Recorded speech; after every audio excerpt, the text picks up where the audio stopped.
On this episode, we give our WWE SummerSlam predictions, talk about Dolph Ziggler's return, Brock Lesnar on ESPN, announce the winner of the SummerSlam Poetry contest, and tons more right now on Byte That.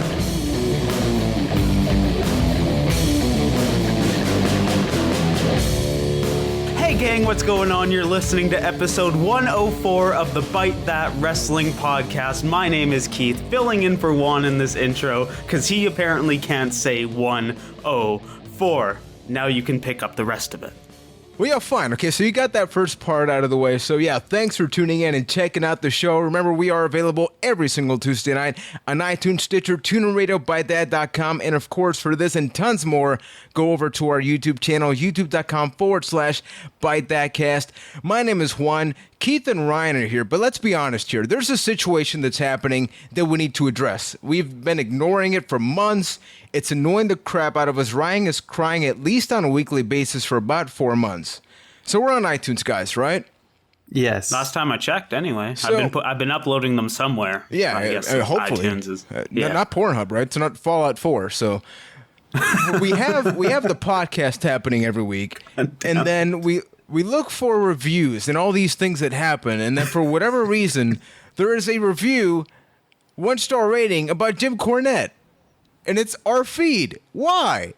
Somebody's dragging us down.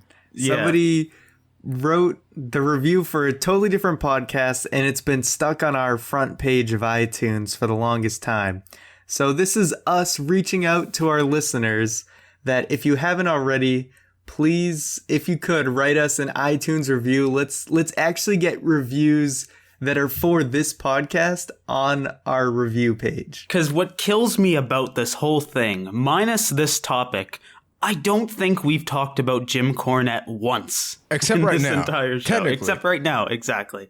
Yeah. So we don't ask much, but please, if you love what we do, let's get that out of existence. Let's bump that down a little bit. You can hate us, and if you want to say, hey, we hate you guys, 0 stars, go ahead. Just get that Jim Cornette exactly. thing. It's a Jim Cornette thing. It's not even about supporting the show. It's supporting us removing Jim Cornette out of our iTunes review. So are we good with that? Can we breathe now? Okay, all right. Awesome. Our dirty laundry is taken care of. Now let's get on to the show. So you guys doing good? Doing good? Aside from that? Aside from the Jim Cornette? Doing good. You know, I'm still trying to understand that Keith actually did the intro for this episode, because he's never done an intro before. Never. Half credit, because the whole like Twitter, whatever one says at the end of that there, never would have gotten that in 100 years. Still, that is a Byte That first. Simply because I couldn't say 104 after like 10 tries. Keith got it out of the way once. So anyway, of course, this is a huge episode. It's almost like English is my first language. Yeah. Now carajo, okay? So, of course, this is a very special show. We have SummerSlam happening this weekend. Keith and Ryan are looking at me very confused. But SummerSlam is not just about matches. It's ridiculous. Ryan, you posted a video this weekend saying that it's like WrestleMania Junior. I would argue that WWE is doing an even better job of just building the entire atmosphere around SummerSlam for it to just be this huge thing. We got ESPN, Jon Stewart hosting SummerSlam, and I'm not sure how that's going to play out. But I want to actually talk about that part right now, especially the ESPN coverage. Ryan, you mentioned it. You know, Jonathan Coachman, the coach, is going to be at SummerSlam, ESPN. What do you guys make out of that? What can they actually do? It just helps for overall mainstream press. I mean, everyone really goes to Sports Center for just general sports news. So WWE is always kind of in that weird spot where they're not quite sports, but it's really cool that they kind of have someone on ESPN that goes to bat for WWE, which is Jonathan Coachman, who was at WWE for like a number of years. So it kind of helps, and any semi-mainstream press is good press, especially when it's something that's other than WrestleMania. Yeah, and somebody other than TMZ covering WWE-related things. But pardon my ignorance here, but wasn't there another person at ESPN that was really trash-talking the WWE recently? Michelle Beadle? Yeah. Yeah. Which she used to go to bat for them too, but of course, apparently the whole Floyd Mayweather thing, So she kind of dipped on out of there. So, I mean, she's still with ESPN. Do you think that's going to hinder but the whole thing? Or is it just like, hey, Michelle, you go over there. We're going to take care of SummerSlam over here? I don't know if she's with Sports Center. So it's really mainly Sports Center that's getting involved. I don't know what her exact role is, but I haven't heard of any controversy. So she just may not be associated with that. Yeah, let's keep in mind, this is not the first time ESPN has really been supporting WWE lately. I mean, they did that ESPN E60 documentary about NXT, which Ryan actually reviewed on the channel. It was absolutely awesome. If nobody has had a chance to check it out, basically they go behind the scenes and talk about Xavier Woods, Corey Graves, a ton of guys. It was recorded between 2012, 2013. But yeah, not only is that happening, Jon Stewart is actually hosting SummerSlam. Now, Jon Stewart is the former host, that hurts to say, of The Daily Show. Of course, he just a couple of weeks ago actually had his last episode. He is a huge wrestling fan. He was involved previously with the Authority storyline and cut a great promo in the ring.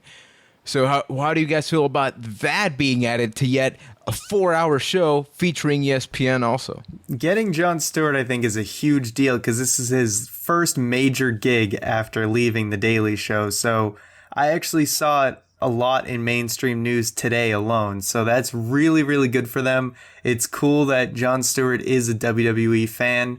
So he was just willing to do this. I mean, now he can just do whatever he wants. He doesn't have to worry about time commitments with the show or even what press thinks. You know, he's basically retired and can do whatever the heck he wants. Yeah, and it's always awesome when they get celebrities that actually enjoy the WWE product, much like the Green Arrow. I'm blanking on his name miserably right now. Stephen Amell, yeah. Thank you. Like, he wants to be there, so he's excited to be a part of SummerSlam. Same thing probably goes for Jon Stewart. So it's just cool when people that actually want to be there are part of the show, and they're not just like, hey, check out my new DVD coming out March 14th. You all know me. See you later. Never again. The last thing I want to actually bring up in this part is the Brock Lesnar interview that just aired today. And not only that, he was involved in a lot of stuff. I don't know if you guys saw the pictures on Twitter, but he was even at the security booth of ESPN, just sort of being the security guard. It's a great picture. Yeah, it's Imagine amazing. if Brock Lesnar was security for you. Just be, well, my car's getting towed or something's going to happen here. But I think it was a great interview. Some key points I want to bring up is that it is ridiculous how much of a normal guy he is. You know, we talk about Brock Lesnar being this beast and all these things that we always bring up, but he's a farmer. That's it. Nothing wrong with that, but it is crazy how we pretend, superstars, actors, actresses, these people have to have, this 5-star life with a luxurious mansion and all that. But he was talking about a wheat farm and all these things, and this is the beast. It's one of my favorite Paul Heyman stories ever that he tells about Brock Lesnar, how Brock Lesnar doesn't even own a phone. If Paul Heyman needs to get a hold of Brock Lesnar, Brock calls him from a payphone that's a mile away from his house. So Brock sets up hey, I'll be at my payphone at 3. Pick up your phone style thing. That just shows how down to earth Brock Lesnar is, and I think it makes him more awesome in that respect. Or even away from Earth. I guess he's just a very private person. It's interesting that he really enjoys performing instead of in front of so many people, yet really likes this kind of reclusive lifestyle where he's away from everything. As a hermit myself, I can relate to Brock in that respect. Yeah. Yes, he's a man of privacy, and I can't blame the guy. And he said something that's getting a lot of people riled up regarding Vincent McMahon and Dana White. Obviously, Ryan, you also covered that on the channel where Dana White called WWE fake, chicken shot. And then, so basically, Brock Lesnar addressed that and said, and I quote, "I think Vince McMahon is better at it than Dana White, and that might rub Dana the wrong way." This is in context about the whole, pay-per-view structure. They are selling fights. One is staged, one is not. But they are both trying to appeal to a similar audience with the exact same structure. But Brock says Vince is simply better at it, and that's why Dana's better. As far as being a promoter, I would say Vince McMahon is absolutely a way better promoter than Dana White because he's been able to change his product to a point where it's hit that mainstream audience, even though some days we don't like it. That's just the way it is. Like, WWE is a mainstream company. I would say UFC isn't that at that point. It's still very niche and appeals to its fans. I feel like that is rapidly changing, though. Brock Lesnar was definitely a big UFC appeal and did get some mainstream attention for sure. I think Ronda Rousey is completely changing the game, though, and she is becoming like the biggest star that basically could be like an Attitude Era-ish time for UFC, you know what I mean? Because she is now just like an icon and everybody knows her name now.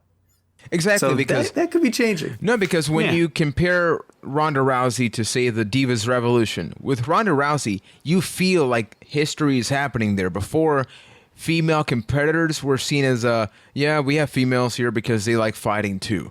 But now with Ronda Rousey, you may not give a crap about anything else except her match, her fight. But when you look at the Divas Revolution, like we spoke last week, at the end of the day, they are still segment one out of how many? They don't have that equal importance. So in that sense, unless the WWE figures out a way to, fix that issue, UFC is definitely going to have more mainstream appeal. And I imagine someone like Stone Cold Steve Austin was that person for a lot of people in the Attitude Era. Like, they didn't care about anything else on the show. They just wanted to see what Steve Austin does. Yep. Similar to how people will sit through an entire UFC pay-per-view just to get to the Ronda Rousey fight, and that's the only thing they care about. Yeah, and I guess the concluding thing is that Brock Lesnar says WWE gets more mileage out of a fight because, of course, we get the rematches, whereas with boxing, we mentioned it with Mayweather-Pacquiao. We can have the dream build-up, and then it's just that one thing, and it never happens again, and it's a huge disappointment, and then what else? Boxing has had very dead periods because of that. I used to watch boxing for a while. Same thing with UFC, with other companies. So I guess the topic that is a perfect transition is we're talking about building things for the future, building stars. And I think somebody that we can bring up we haven't talked about in a while is the primetime players. With PTP, of course, they broke up at one point. That went absolutely nowhere. So they paired them back up. They took the tag team titles off the New Day. And in that process, I remember Keith in particular, you were super like, yes, I'm glad they do this, but are they just going to have them win the titles and then it's just the primetime players? I guess what I want to get to is, do you deem the primetime players reuniting and becoming champions successful, or is something missing and possibly a failure? Yes and no to both your questions. As far as for their careers, yes, it was a success because they are greater than like them divided. Like Titus O'Neil and Darren Young apart is much worse than them together. So from that respect, yes, it's a success, but I think you could see them as a failure right now because there's just something that's so much better going on in the tag team division, and that's the New Day. Now, they're fine. Like, the primetime players are fine. They're a solid tag team. They're getting, like, mainstream media appeal with the whole Dad of the Year thing on Titus O'Neil. Like, they're a solid team, and they're good in the ring together. Their styles clash in a very good way. No AJ style pun intended. But it's just that they're so eclipsed by the New Day at this point that they seem like they're a lot worse than they actually are. Keith pretty much nails it. I mean, what are the primetime players? They're essentially a kind of lighthearted comedy tag team that's fun to watch. But then now you have a better group that is this kind of lighthearted, entertaining, funny tag team or stable or whatever. And the New Day is just completely outshining the primetime players. And that's not entirely the primetime players' fault because obviously, because the New Day is so good, WWE is just giving more time for the New Day to get over than the primetime players. I mean, the primetime players, they've gotten a few segments. Maybe they're getting more build on SmackDown, but I feel like the New Day has just gotten way more time to kind of build themselves in front of the audience. As tag team champions, though, do you like that they're representing those titles, considering we have a lot of teams? I mean, we'll get to the SummerSlam predictions, which feature a ton of teams, but do you like that? I'll put it like this. if the belts can't be on the New Day right now, I think the primetime players are the next best thing. There's no other tag team that can fill that role besides them. The way that they did it, I kind of just saw it as that was their way of putting a bump in the road for the New Day. So I kind of still see it as that. So I feel like the primetime players almost just feel, because they just haven't gotten as much exposure, they just seem like placeholders. Yeah, I agree. I think I've always been a fan of PTP. The one thing that I wish happened more, and Keith, you brought it up, the whole Dad of the Year thing. Everybody knows about it, but why not sort of shed some light on that on TV? I mean, even with the Brock Lesnar interview on ESPN, the idea they that totally just do, though. They've done that, though. Like, the New Days even made fun of it, where they had a sign, like, pointing to Kofi says the real Dad of the Year. No, but that's what I'm saying. It's like they reference that thing happened out there, but Titus O'Neil, the character, is not that person. When you look at Sword, when you look at the things on the network, the interviews on the website, it's like, yeah, I had this prize and all that. But why not have the storyline be that, I want to be a great role model for children, and then New Day comes in and just like, come on, man. You're a freaking wrestler. Like, the storyline is that, not just bashing him when Titus O'Neil is really not shoving that down anybody's throat. And I think that's the key word there, because you say that, but do you really want that shoved down your throat? Like, yes, that's one thing. Yeah. No, it's getting graphic here. But think about it, like, after 3 or 4 weeks of Michael Cole and JBL saying, "Oh, here comes Dad of the Year, Tyson O'Neil." Titus. Baby faces. You're not supposed to brag about that stuff.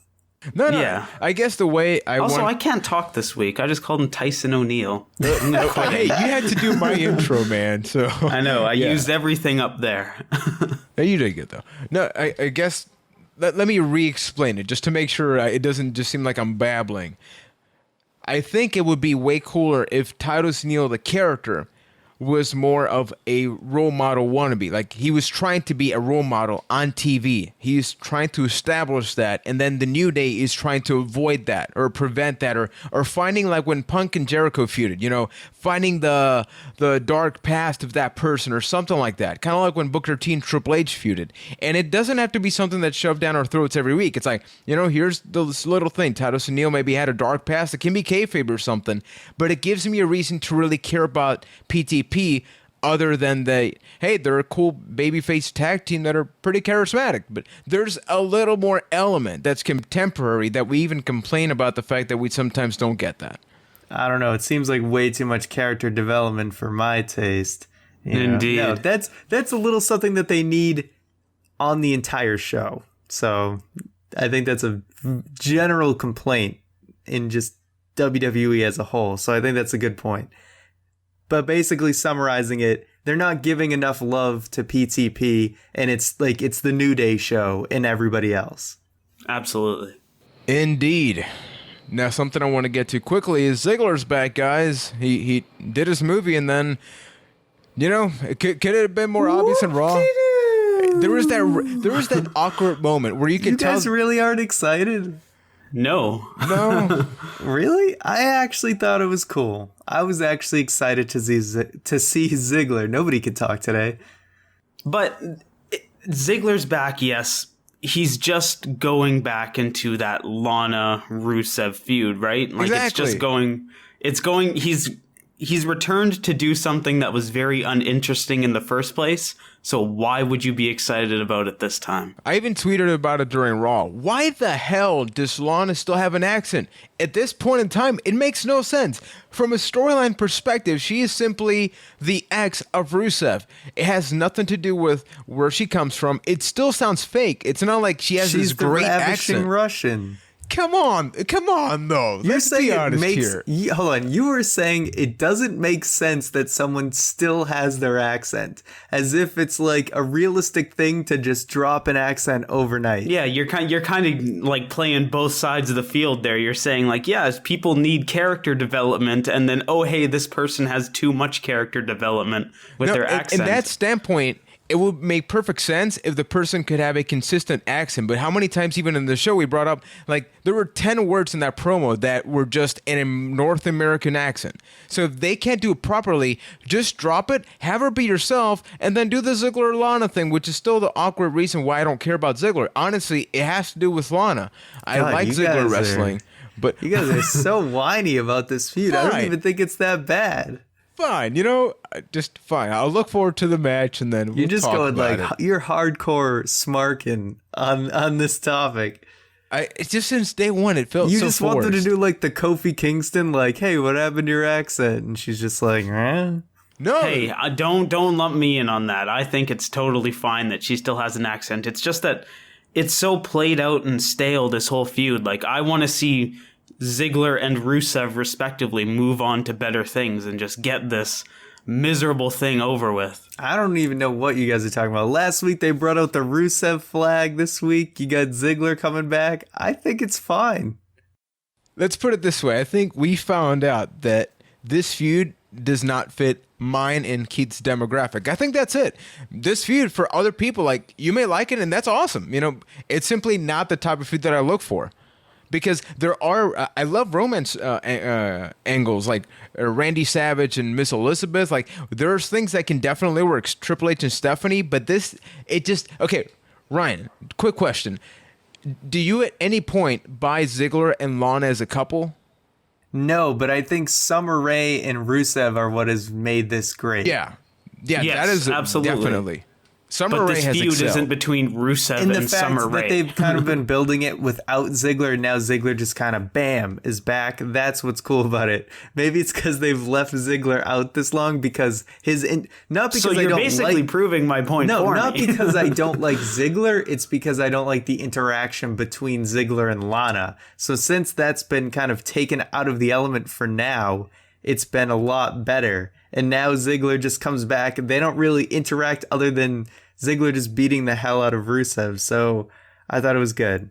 I love how it originally started as Keith and Juan are against this, and then Ryan, you're basically saying, yeah, no, it's a cool storyline. I just don't like any time like Ziggler and Lana are involved in it. I like Summer Rae and Rusev. But I mean, but that has been like the last 4 weeks has just been the Rusev, Summer Rae, Lana interactions, which I've liked. So basically, Ziggler Cold fish, should have man. left. Cold fish. You are So, cold fish. But the feud between Rusev and Ziggler Cold fish. is really... no. Let's just move on. This is getting really out of hand. Y'all a bunch of cold fish. Oh man. Let's move away from Raw and SummerSlam for a quick second. Bring up an interview that happened with The Big Show. This was posted on social media yesterday.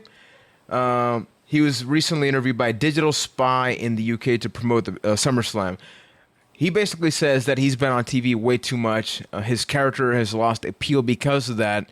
And it's interesting how guys like Big Show, Dean O'Brien, whenever they are in interviews, they are very open, almost way too open about just this overexposure. Dean O'Brien, did you guys see the interview with Sam Roberts? He's like, yeah, I made this book because, Dirty likes money, so they had me write it. And then Big Show comes out here saying that he does want to wind down. So what do you guys think about that when even he is aware that the chance and basically everything that's happening can be justified? I mean, after seeing this interview, it kind of showed me that Big Show's kind of the anti-Brock Lesnar. He's like the exact opposite of Brock Lesnar, where for all accounts, Big Show could be a huge attraction because he's this big giant that only comes around every once in a while and decimates people. But like you said, he's just on TV all the time, and I think it's really hurt him in that respect. So I don't think it's unsalvageable. I think if the Big Show went away for a while, came back, and only showed up for the Big Four or whatever, he would gain a lot of credibility. But I think he's 100% right when he says that. I think it's just too late at this point. I think the whole Big Show being on all the time, that was the whole product of the Attitude Era. We always say, things changed when, WCW and WWE are competing for ratings and all that. So all of a sudden you go from jobber matches every week to all the time you get all these primetime matches. So that's just how Big Show has been introduced to us over the years. And now it's just kind of too late. Because even Brock Lesnar, you know, his first run, he was on TV every week. And then they learned that they kind of finally got it. They're finally waning out of Attitude Era mode. And they've got Brock Lesnar as a special attraction. They know they have The Undertaker as a special attraction. They have Sting as a special attraction. But it's like Big Show kind of just hung around. So it's too late to make him a special attraction because we're just all way too used to him by now. And he's just too far at the end of his career to take enough time off for him to kind of get that appeal again. That's true. And I mean, plus or minus a couple of times, the Big Show's been around since the Attitude Era consistently. Like, yeah, he's been hurt, taking a couple of periods off. Break, yeah. But he's been around, and his character hasn't really changed since the Attitude Era. Well, the only time that his character not only changed but worked was when he was ECW champion with Paul Heyman. And keep in mind, just before this, context, about 2 years before, he was losing to Spike Dudley on Heat. There was a time, people forget that, there was a time where Big Show was a jobber on Heat and completely written off any storyline.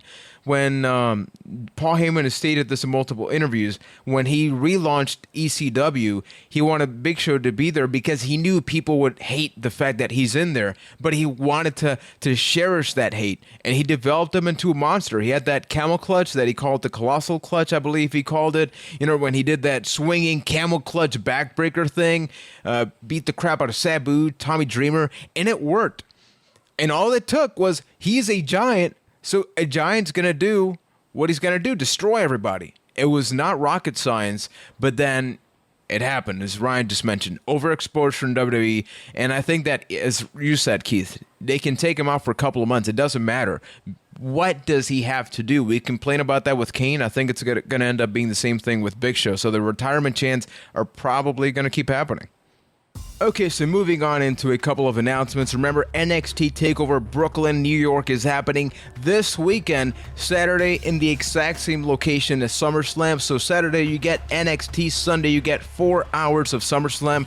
This is a huge weekend. Get some popcorn, get a couple of pizzas. You are going to gain some weight. It's going to happen, but it's going to be a good time.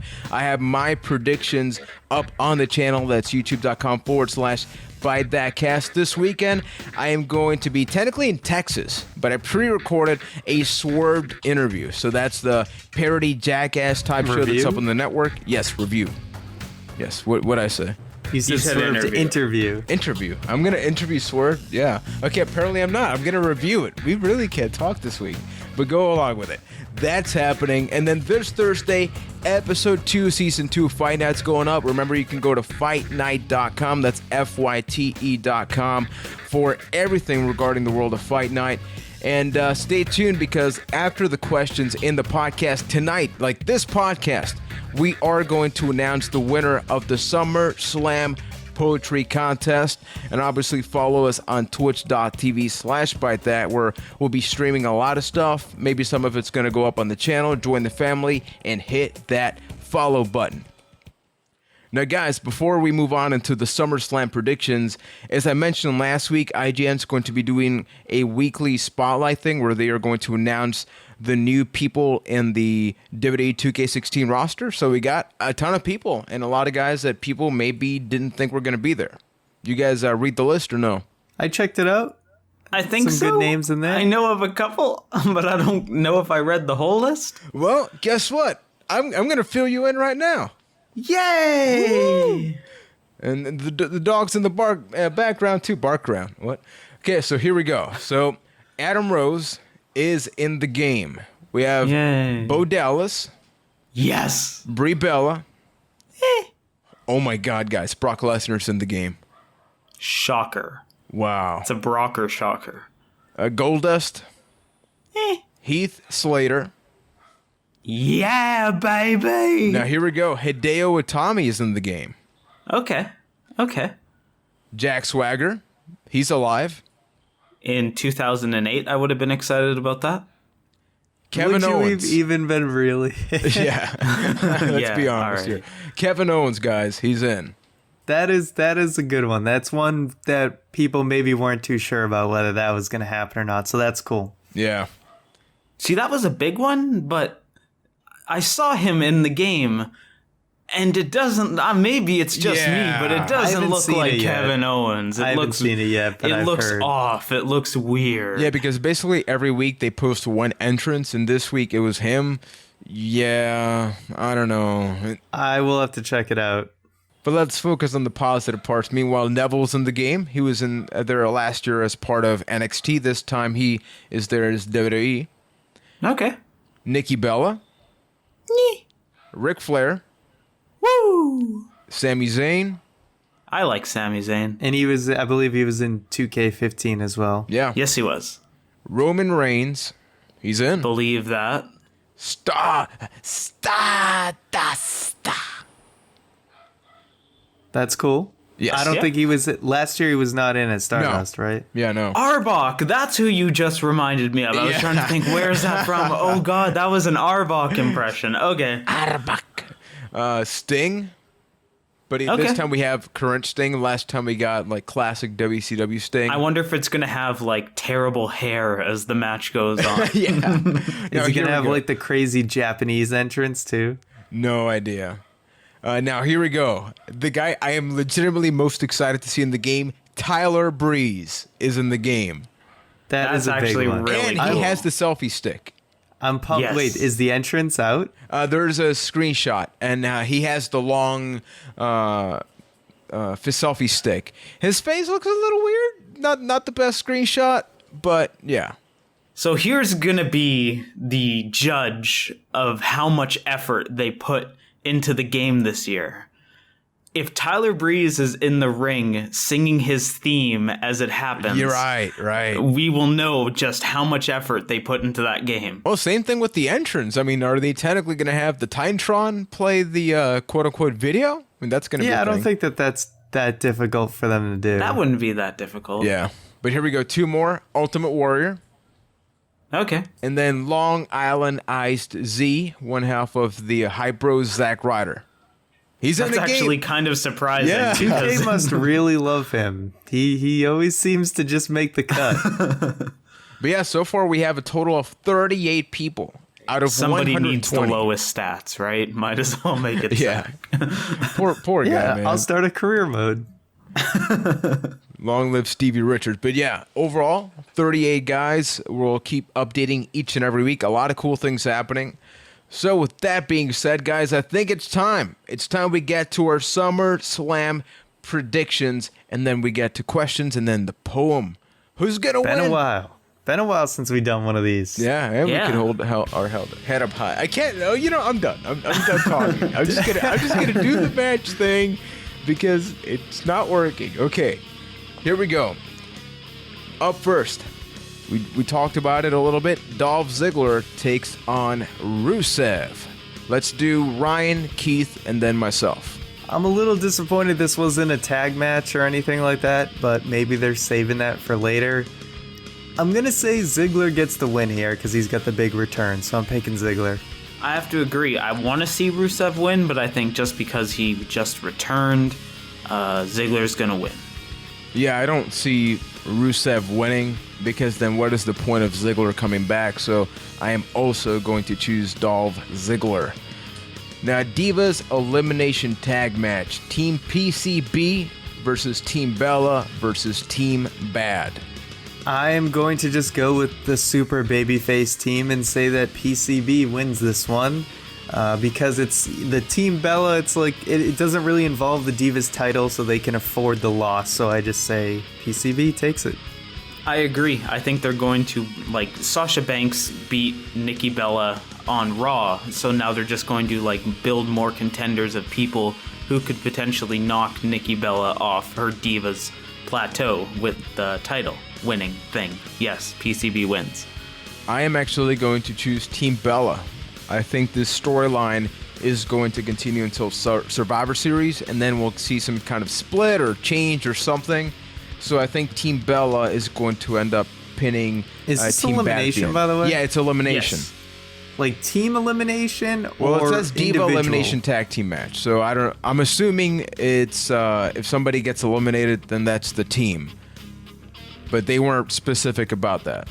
Let's hope it's not like one of those 10 Diva elimination matches where everybody loses to Where like 7 of them get eliminated in 45 seconds. yeah, and they're getting like they're losing to like a drop toe hold and stuff like that. Yeah, let's hope they've learned from the past.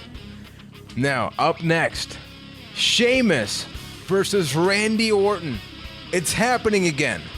May 19th. Yeah, it just uninteresting feud. I'm just gonna say Sheamus Bananas takes it.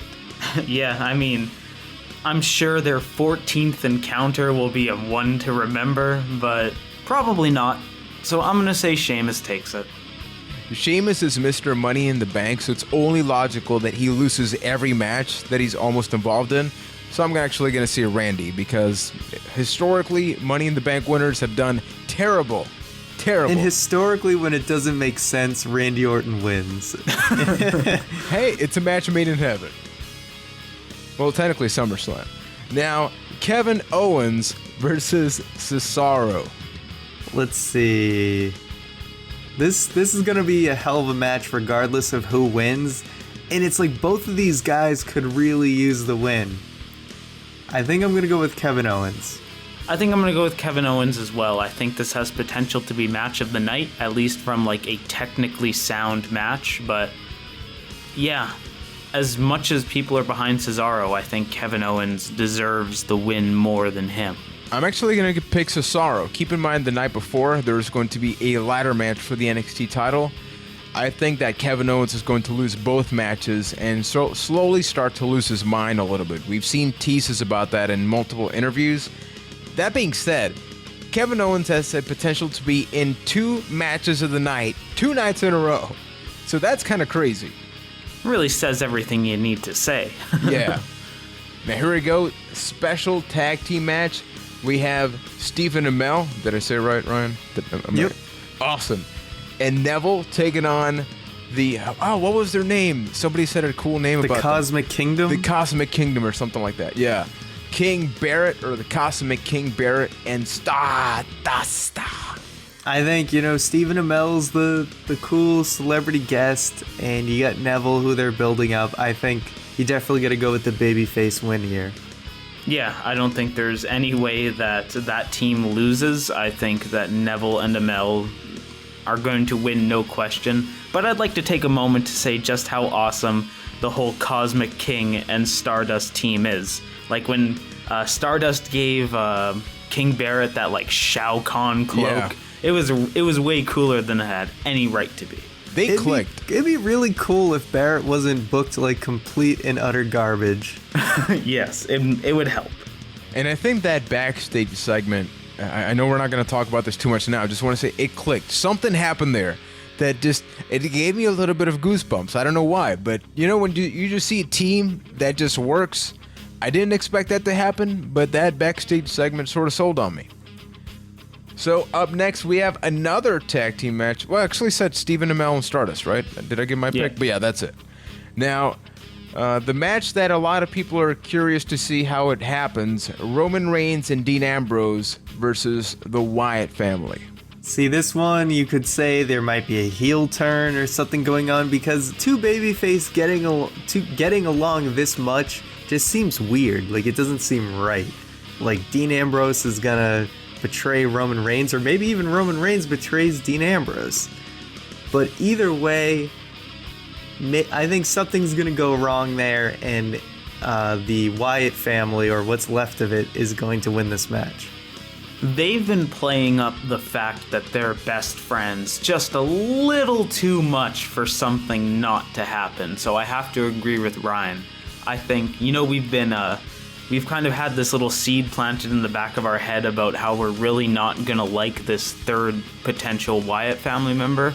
And I'm starting to think maybe because that's Dean Ambrose, and he's going to turn on Roman Reigns at SummerSlam. So I'm going to say that probably happens, and the Wyatt family takes it. I'm scared of this match because obviously whatever happens here is going to turn into an even bigger storyline, I'm assuming. But yeah, I got to give it to the Wyatt family. I think that somebody is going to turn. I'm actually going to say it may even happen after the match. Like somebody loses or something like that. Like, I'm your best friend, but look at what still happened, blah, blah, blah. We've seen this before. But yeah, I think that's going to end up being the result. Now, WWE Tag Team Championship match. It is a How many fatal tag team matches are there on That's this actually, card? a lot Oh of my people god. are complaining about that. That if you look at the show, there's not really any specialty matches. We just have a bunch of tag team matches, multi-man matches. So that's interesting. We'll see how that works. And if it gets tiring because the hot tag, are you going to do hot tags every match? It's a little weird. What tag match doesn't have a hot tag? Exactly, but then you have, let's see here, one, Like two, this would be our fourth three, hot tag at four. this point. Yeah, you have 4 tag team matches. What is going to be the hottest tag at SummerSlam? Stay tuned to find out. And maybe in this match, we have PTP defending the tag titles against Los Matadores, the New Day, and the Lucha Dragons. Isn't there another team in there? Well, at least this 4. Am I forgetting anybody? I think it's just 4. Wait, did you say 4? Yeah. PTP, Los Matadores, Lucha New Day, and Lucha Dragons. Matadors, Lucha Tag. I kind of like fused them together in my mind for a moment. That tends to happen. Los Lucha Dragons. Well, maybe because both of them are just the irrelevant teams in this match. I almost you want to racist? pick one. I almost want to pick one just to Wasn't make gonna a say bold it. prediction and go like Lucha Dragons or something, but I can't. The New Day just needs to win this. See, they've created a great situation where the New Day can pin one of the 2 irrelevant teams and take the tag titles from the primetime players. So I think that's exactly what's going to happen, and then it'll lead to another one-on-one match between the New Day and the primetime players. So I'm going to say the New Day wins by not pinning the champions. Everybody hating on the Latinos, man. The 2 odd teams out are both happen to be Hispanic. What are the odds?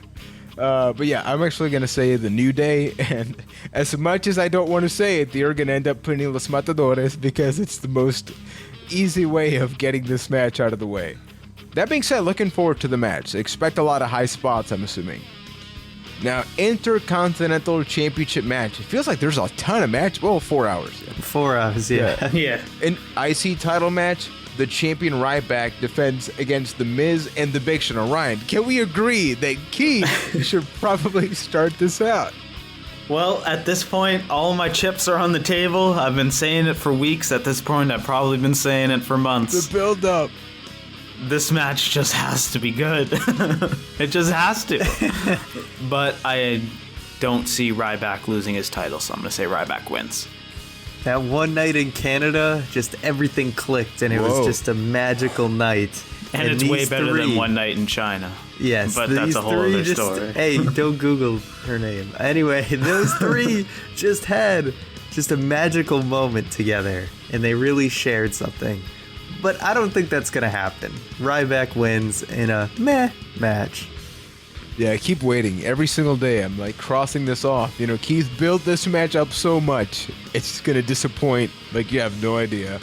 I'm actually going to say The I Miz is going didn't to really win. build it up all that much. I said it was a pretty good match. You said that it was had the match of the night. It was the match of the night on an Yeah. otherwise pretty mediocre card. That show was terrible then. It was a decent match that has a really cool spot, and if the spot happens, I'll be like, that was the spot on Twitter, and then we'll all know what I was talking about, and if it doesn't happen, and then I guess I'm a big fat liar. Okay, you know what? Everybody listening, like during that entire match, whenever you think the spot is about to happen, tweet at us. Like, Keith, is that the spot? No. Is that the spot? No. Is that the spot? No.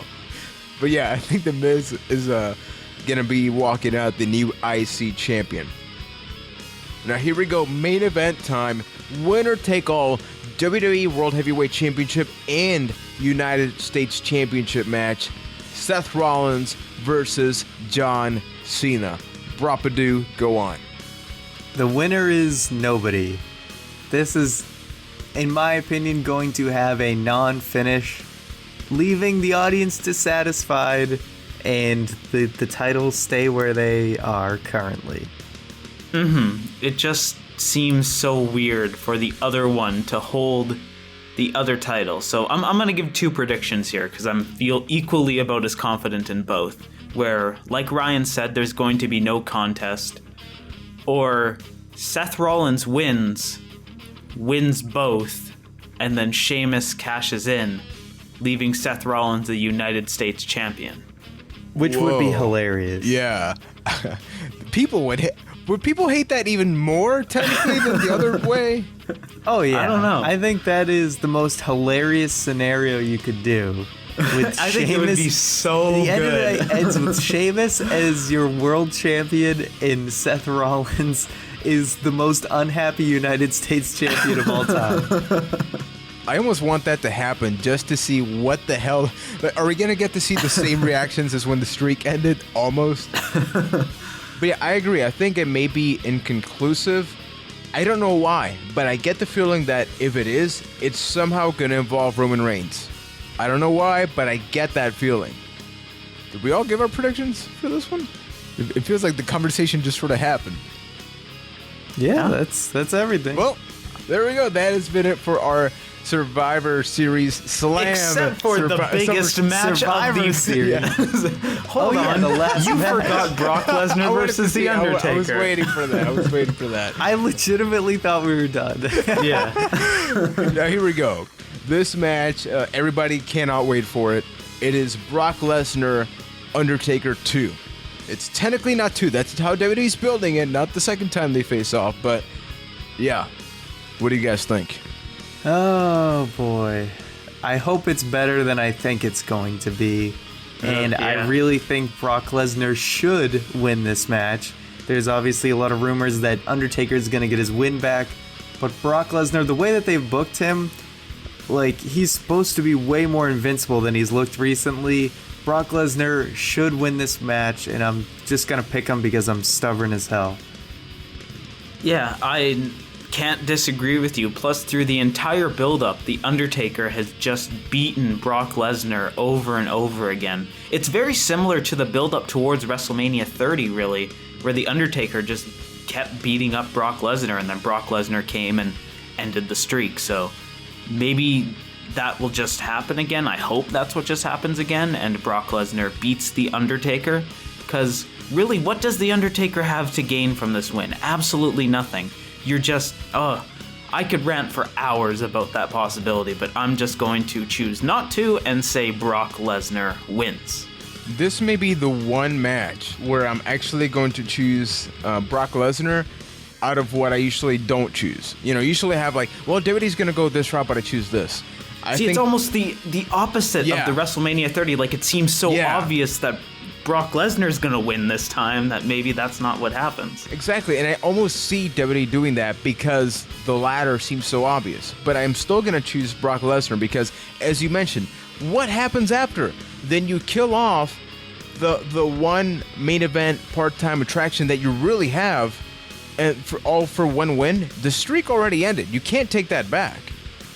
Yeah, it's just better to have a storyline where Undertaker loses again and, you know, now he doubts himself as a performer, and then you build that up to like a final WrestleMania match or something like that. There's way more to gain from Taker losing. We have said for over a year at this point, the first person to get that pinfall on Brock Lesnar is instantly credible. He's instantly made his entire career. Why would you give that back to The Undertaker? Especially when it already feels like that credibility of Lesnar is fading, because he hasn't looked quite as invincible as he had before. Exactly. So you don't want to make that even worse. So overall, that has been it for our SummerSlam predictions. Now, I like this. I think that for the first time, if you notice with all the matches, even when we agree, there's a debate. Like, there's that fear that something may happen. And even at WrestleMania, we didn't have that. We had the possibility, like, yeah, WrestleMania, sometimes unexpected or something. But how are you guys feeling about all this? This entire episode has been about SummerSlam. That is a very rare thing for us to do in a podcast. We can dedicate the entire show to one thing, and it feels right. I think it has a lot of potential to be a great show. I would even say even better than WrestleMania this year. I'm pretty excited for it, and I hope it delivers. It should be very interesting. There's not one match where I'm just dying to see, but there's a lot of solid matches on there. So, and WWE's had a good track record recently with pay-per-views, so I have no doubts that it's at least going to be solid. Yes, sir. So with that being said, let's get to everybody's questions. Remember, you can send them through social media, Byte That Cast on Facebook, Twitter, and all that good stuff. Mr. Poshik, do your thing. Oh, yeah, and don't forget, if you want us to see those questions in a very direct route, make sure to use the hashtag AskBT. Ignore the other people using that hashtag. Just pretend that doesn't exist. But our first question comes from Mr. Cody Collier, and he asks, what do you think is the match that could surprise us by being either really good or really bad at either SummerSlam or NXT TakeOver? Hashtag AskBT. Maybe Brock Lesnar and Undertaker could surprise us by being really good. I don't think people are putting a lot of stock in that one because of their WrestleMania match. Really bad match, I'm going to say Samoa Joe versus Baron Corbin. I think that match is going to be bad. I'm trying really hard. I even said it in my predictions. It's just not going to work. You know, it's hard to argue with that, but I think something that's going to be surprisingly bad is one of the matches they just announced, which is Enzo Amore, Big Cass, and like Ryder and Raleigh versus whoever they're facing. Yeah, I don't Dash Dawson and Chad Gable and Jason Jordan. Yes, there we go. I think the crowd is going to boo that match right out of the freaking building because Enzo Amore is someone that they should be featuring much more than they are at that respective takeover. Like, you've got Enzo on his home turf, and he's getting thrown in, and Cass, and they're getting thrown into an 8-man tag match. I think that match is going to be torn to shreds. Agreed. But thank you for the question. And our next two, you know what? I'm going to lump these two together because they're kind of the same chain of thought, and they come respectively from NKBE1324 and Mr. Pipe Bomb Martin on Twitter. And they ask, what is your favorite SummerSlam of all time, and what's your favorite match of all time? Kind of two questions there, favorite SummerSlam and favorite match. As far as favorite SummerSlam, it's hard to think of like a complete show, but I believe 2013 that had Daniel Bryan and John Cena as well as Brock Lesnar and CM Punk is up there as one of the more solid SummerSlams that even, was far better than the WrestleMania that year. So that just kind of sticks out as one of the more recent SummerSlams. I went to a SummerSlam in, I think, 2006, but it was not that great. It was the one that had the main event of Batista versus King Booker and John Cena and Edge. Overall, it wasn't that great of a SummerSlam. But yeah, definitely 2013. As far as SummerSlam match, maybe TLC 1 might be up there as probably my favorite match from a SummerSlam. For me, both are actually the same SummerSlam. SummerSlam 2002. The match being Brock Lesnar versus The Rock, because The Rock was incredibly over at the time and Brock Lesnar was brand new. Yet the crowd was completely for Brock Lesnar. The match, you could tell, was completely booked for him to be a heel, and they had to change the match on the fly. The Rock had to start applying some heel things because the crowd was erupting and everything. And for context, SummerSlam 02, it had the unsanctioned street fight, HBK, Shawn Michaels coming back, taking on Triple H. It had Kurt Angle versus Rey Mysterio, Ric Flair versus Chris Jericho, Eddie Guerrero faced off against Edge. So I think we got a very good part of the post-invasion WWE. So that's why I love that SummerSlam so much.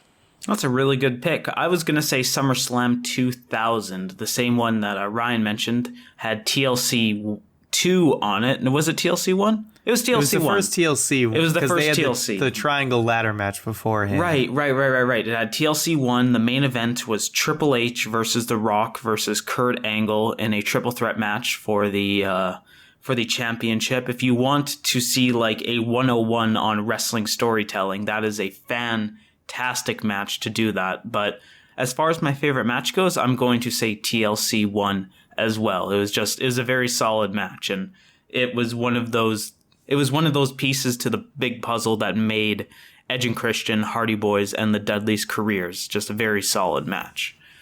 But thank you for the questions, and on to our next one from Barnaballs. Hi, Barnaballs. And he asks, If NXT was to have a Money in the Bank ladder match and the winner would compete for the WWE World Heavyweight Championship, who would you want to win and how would they win So it? picking someone from NXT to win the Money in the Bank. They've called up a lot of big names from NXT recently, so my two favorites that I'd have to pick, who I think would be great, would be either Tyler Breeze or Sami Zayn to have the Money in the Bank. Somehow, though, I really feel like that just fits Tyler Breeze. Something about him carrying around the briefcase. He could have his own, like, frilly briefcase and everything. So, I don't know. I feel like that just works. It makes sense to me. I'm actually going to have to go with Tyler Breeze also, because even though in NXT, I've even said his character could have a little bit of a change. Hey, if you become the Money in the Bank winner and you become champion on your first night in, that warrants a character change. We can have a new age Shawn Michaels. Like he can become way more cocky, way more arrogant than he's ever been in NXT. Night one in WWE, he becomes that, that type of stuff. How would the match conclude? I think it would be Sami Zayn and Tyler Breeze climbing that ladder. Something happens, and then Tyler Breeze grabs it. And in almost no time, I would say, he cashes in and wins that. I had my own answer, but your answer was just so good. I can't not agree with it. Like, with all of these big indie stars coming into NXT, Tyler Breeze has kind of been lost in the shuffle of that. Like, you talk about NXT, the Kevin Owens, Finn Balor, Samoa Joe. Breeze has been there the whole time. And that's kind of like the perfect position for somebody to win a Money in the Bank style thing. Just come out of nowhere, and now you've got all the power, and you're going to use it when it best serves you. And yeah, as far as the match ends, I think it would be a great way to end it with Breeze and Zayn climbing the ladder. Zayn almost gets his hands on the briefcase. Breeze ends up knocking him down, takes the briefcase for himself, and wins. Good question. Thank you for the question, sir.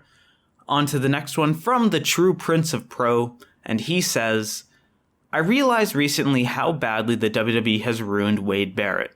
He's a plug-in second-level jobber. Well, that's a little harsh. It's weird because Barrett has the size, the personality, great in-ring work, and can cut a great promo. He has everything it takes to be a top star.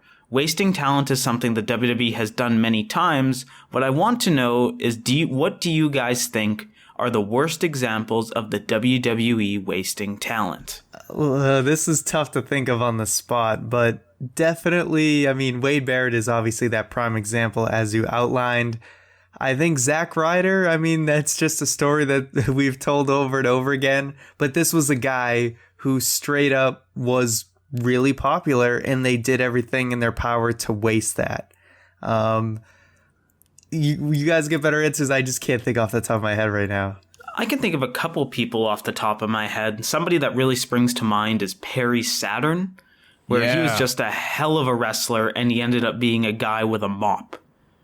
Hey, the other guy, DDP. You want to go down, WCW to WWE route. You have arguably one of the biggest success stories in WCW. You're like, yeah, he's going to go into WWE. So the storyline is he's stalking Paige's wife, even though DDP's wife was on Playboy and nobody bought it. And then they jobbed the crap out of him. He then became the Mr. Positivity with Christian, and then he was gone. Yeah. Another example that's very similar to DDP is Vader. I think they wasted, coming into the WWE, it was Big Van Vader, the guy that just knocked Cactus Jack out, this unstoppable monster. People would quit when they had to fight Vader. And then he just puts on a little mask and does his Vader bombs and loses all the time. It's very disheartening. One that just came to my mind, Simon Dean. I thought that gimmick was so cool. It was a very original gimmick, the whole infomercial style thing. I feel like they could have done a lot more with that. And I just thought it was really cool. Looking back on it now, I'm like, wow, that was such a neat idea. And it just didn't really go anywhere. Now one's going to talk about Johnny Curtis, right? No, I almost did. But I knew you wanted to. This is somebody I haven't brought up. Raven. What about Raven? Think of Raven in ECW was amazing. In WCW, he was part of the flock, and but in WWE, he was the hardcore guy, and that was it. there was so much freaking potential in that guy, and they never did anything with him. Did you hear his interview with Jericho? Yeah. Where he talked about how, I think, was it like a 7 deadly sins thing that he wanted to do? Or he wanted to do some really cool storyline, but they wanted him to do it like on Heat, but he was just like, I'm not going to waste it on Heat or something like that. Indeed. And to kind of go as close as I can to Juan's Johnny Curtis thing, I would say somebody that falls under that list is Derek Bateman. Like, look at what EC3 is now, and he could have been that in the WWE. Maybe he couldn't have. Maybe it really took TNA for that to happen, but either way, they wasted somebody who was clearly talented. And Johnny Curtis should have been a thing, damn it. They should have pushed the guy. We're moving up. Should have pushed him. And our final question of the show comes from a gentleman that did not leave us his name, but hey, faithful listener out in Listenerland, thank you for listening. If I said listener one more time, it would blow my mind. All right, but anyway, he asks, what do you guys think about the light heavyweight / cruiserweight title? He misses the cruiserweight division. And he thinks that NXT would be awesome to bring up some of the younger, smaller guys and kind of make their own NXT cruiserweight division / WWE cruiserweight division from that. So what do we think about the cruiserweight division? Daniel Bryan's my height. The cruiserweight division, I think, is a really cool idea. I like it just because right now we have like the Intercontinental title and the US title, at least, on the WWE side of things. And there's not too much to decipher between the two, aside from the fact that John Cena now does his open challenges, but for the longest time, that just wasn't even a thing. So it was just two titles that were just the same thing, basically. So I like that the Cruiserweight title had its own purpose. So I think it could fit in NXT. I just feel like there is a lot of smaller guys in NXT, so it might... that might be for better or for worse. I'm not sure, because then people can really kind of go between the two divisions. But I think it's fine. And it would be a very cool idea for a third title. So it's not just, Intercontinental title junior or something. It has its own identity right from the get-go. I'm not sure I would like that to happen. As I mentioned, Daniel Bryan is my height. So when you add a cruiserweight title... it doesn't leave a lot of variety because the guys in the roster, generally speaking, would be cruiserweights by, mainstream Attitude Era standards. Now, something that WWE could do is more like the X Division title, where it's about no limits, like a high-flying, more high-impact, like they force you. They can have a rule. So it's like, you have to wrestle at this pace. If you don't, you can get disqualified or something. It can only be triple threat matches. No, exactly. That's a bad idea. And the Tower of Doom is a must in any match. One-on-one, doesn't matter. You got to pull the move off. Yeah, it is interesting because you bring that up because it does kind of force people into a category. Like, Daniel Bryan would kind of get stuck as a cruiserweight, and then he's kind of looked at as like a lesser wrestler. Like, Rey Mysterio was able to break that shell, but I think they talk about this in like the Monday Night War, is how like the cruiserweights kind of were looked down on. So that's a sort of a negative consequence of the title. The one thing I have to say about this is, yeah, it would be cool to have like a new division, a new thing, but we've already spent so long trying to bring credibility to the titles that they already have on the show. Why would you want to bring one more into the mix before that problem is solved? I think that is something that shouldn't be anywhere in the mind of anything. But yes, thank you for the question nonetheless. All right, now that we are finished with all the questions, thanks again everybody for sending those in. It is time to announce the winner of our SummerSlam Poetry contest. We got a ton of submissions. We want to thank everyone who took the time to write a poem, but now it's time to announce who's going to win that $30 Amazon gift card. But first, we have two honorable mentions that we wanted to read on the show before we get to our prize winner. Indeed. So I will start out with the first one, but before that, let's get that smooth jazz. Oh yeah. All right. Now that it's flowing, now that I'm feeling good, our first honorable mention comes from Mr. Ryan Buck. Thank you for the poem. Here's his submission. I can't fight these feelings anymore. You're the kind of champ I just can't ignore. I wrote this poem so you'd hear my case. An ode to the father of a great baby face. Those silly jobbers really set the mood. Get me so hot when you start to feud. And when I'm alone and in the dark, I fantasize about being your biggest mark. Let the haters talk and talk, all I want is your love. And even though Randy thought your head was a can, I'll always be your biggest fan. I'll call the paper and take out an ad and tell the world about John Cena's dad. Boom. Boom shakalaka. That was deep. Very interesting entry. A lot of love for John Cena Sr. Yes, sir. So up next, I have another honorable mention. It's a very tough process, by the way, doing all this. This one comes from Mr. Anik Islam.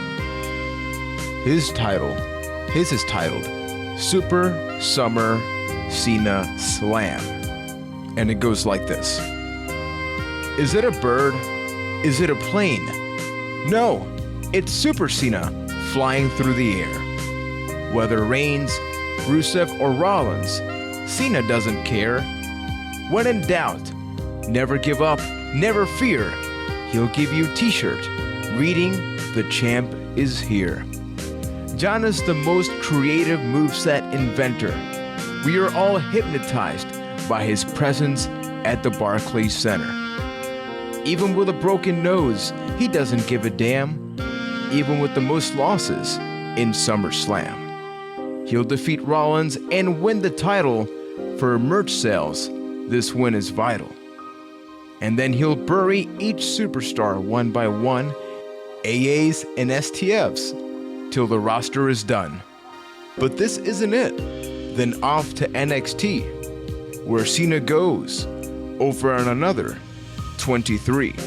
Cena blows away the challengers. He blows all the men. But one day a time will come where Super Cena may never blow again. Author Anik. Thank you, Anik. Got very interesting there at the end, but very creative. Indeed. Yes. All right. So now we have our winner. And to read the winner is none other than myself.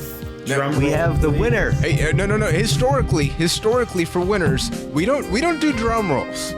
We do propadoos. Oh, right. That's true. Right. Okay, so I since you were gonna read it, Ryan. Okay, Keith, ready? Let's do 3, 2, 1.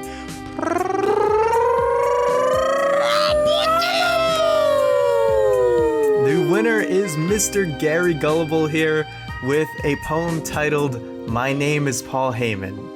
So now our winning poem is as follows. Ladies and gentlemen, my name is Paul Heyman, and today in this poem, I've got something worth saying. My client seeks vengeance, the beast, the streak ender, the god and the conqueror. His name is Brock Lesnar. In case you don't know, I'll give you the story. At last month's Battleground, he fought Rollins for glory. The championship belt was on the line in the match, a prize to which Rollins could only desperately latch. But my client was fierce, and Rollins was shitty, and in only a moment, he was in Suplex City. The man known as Rollins was barely alive when my client got angry and did an F5. With Rollins laid out, he went for the pin, and in only a moment, Brock Lesnar would win. But after a 2 count, the lights turned to black, and to our surprise, Undertaker was back. After the shock, in a most loathsome manner, Taker delivered a kick to Brock Lesnar's banana. The pain was intense, getting kicked in the bone, but to make matters worse, Taker did a tombstone. And so this all brings us to the present day. Brock Lesnar is angry, and Undertaker will pay. So Undertaker, listen, you may never scare, but this year at SummerSlam, you better beware. A mistake was made. The 11th commandment you broke. Thou shalt not intentionally the beast incarnate provoke. At WrestleMania, my client showed you defeat, but at SummerSlam, your career is complete. So hear me now, the dead man, the taker. My name is Paul Heyman, and you will soon meet your maker. Excellent, excellent poem. And it is our grand prize winner. So Mr. Gary Gullible, you will be getting a $30 Amazon gift card. We will contact you for the details on that. But once again, thank you everyone who submitted a poem. It was an awesome experience to read everyone's poems. Really fun to do something a little bit different, a contest instead of our normal giveaways. And we want to thank everyone for tuning into another edition of the Byte That podcast. So just to get through our few quick social media things to remind you, don't forget to hit that subscribe button on our YouTube channel, youtube.com/ByteThatCast. Also, don't forget that this Thursday is going to be Season 2, Episode 2 of Fight Night. So the continuation of the epic story of Fight Night continues. And of course, our social media, you can check out our Twitter at ByteThatCast. Facebook is facebook.com/ByteThatCast. For everything else, you can go to ByteThat.com. So thank you guys for listening. Enjoy SummerSlam, and we'll be back next week to talk about that and much more. See you guys next time.